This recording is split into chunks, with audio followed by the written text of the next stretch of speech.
Eternals को अर्थ पर सिर्फ डिविएंट्स को खत्म करने के लिए नहीं भेजा गया था। उनका असली मिशन था इमरजेंस की तैयारी करना। अर्थ के अंदर एक विशाल सेलेस्टियल विकसित हो रहा था। उसका नाम था टियामुट। जब अर्थ पर इंटेलिजेंट लाइफ की पॉपुलेशन एक निश्चित स्तर तक पहुंच जाएगी, तब टियामुट अर्थ के अंदर से बाहर निकलेगा। इस प्रक्रिया में अर्थ नष्ट हो जाएगी।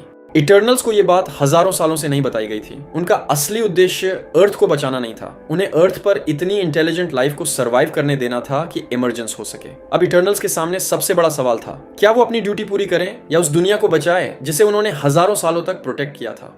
इस बीच डिविएंट क्रो लगातार और ज्यादा पावरफुल होता जा रहा था। अजाक को मारने के बाद उसकी पावर्स हासिल करने से क्रो की ताकत और बढ़ गई थी। अब उसकी अगली भिड़ंत धेना से होती है। धेना पूरी ताकत से क्रो का सामना करती है, लेकिन क्रो अपनी बढ़ी हुई ताकत के कारण उस पर भारी पड़ने लगता है। एक समय ऐसा आता है जब क्रो थेना को मारने ही वाला होता है, लेकिन तभी थेना अपनी कॉस्मिक एनर्जी से एक पावरफुल सोर्ड बना लेती है और अगले ही पल थेना उसी सोर्ड से क्रो के शरीर के टुकड़े कर देती है। इस तरह थेना आखिरकार अजाक और गिलगमेश की मौत का बदला ले लेती है। आखिरकार इमरजेंस शुरू हो जाती है। अर्थ के अंदर से टियामुट बाहर निकलना शुरू करता है। पूरी अर्थ हिलने लगती है और हर तरफ तबाही मचने लगती है। अब इटर्नल्स के पास ज्यादा समय नहीं था। उन्हें किसी भी कीमत पर टियामुट को रोकना था। सेर्सी अपनी पावर्स का इस्तेमाल करके टियामुट के शरीर को मैटर में बदलना शुरू करती है, लेकिन टियामुट इतना विशाल और पावरफुल था कि सेर्सी अकेले उसे नहीं रोक सकती थी।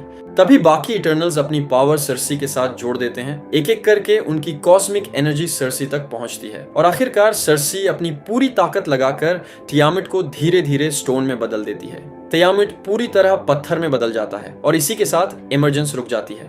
अर्थ तो बच चुकी थी, लेकिन इटर्नल्स की कहानी यहाँ खत्म नहीं होती। तभी अचानक आरिशम आसमान में उनके सामने प्रकट होता है। वो इटर्नल्स को अपने साथ स्पेस में ले जाता है। वहां आरिशम उन्हें बताता है कि उसने उनकी मेमोरीज देख ली है। अब अर्थ को बचाने का उनका फैसला सही था या गलत, इसका फैसला आरिशम खुद करेगा। इसके बाद आरिशम इटर्नल्स को लेकर स्पेस में गायब हो जाता है और इटर्नल्स की कहानी यहीं एक बड़े सवाल के साथ खत्म हो जाती है। क्या आरिशम अर्थ को बचाने के उनके फैसले को सही मानेगा? अगर आपको वीडियो पसंद आया हो तो इसे लाइक जरूर करें और कमेंट करके बताएं कि आपको वीडियो कैसा लगा। आपका छोटा सा सपोर्ट हमें और बेहतर वीडियोस बनाने के लिए मोटिवेट करता है।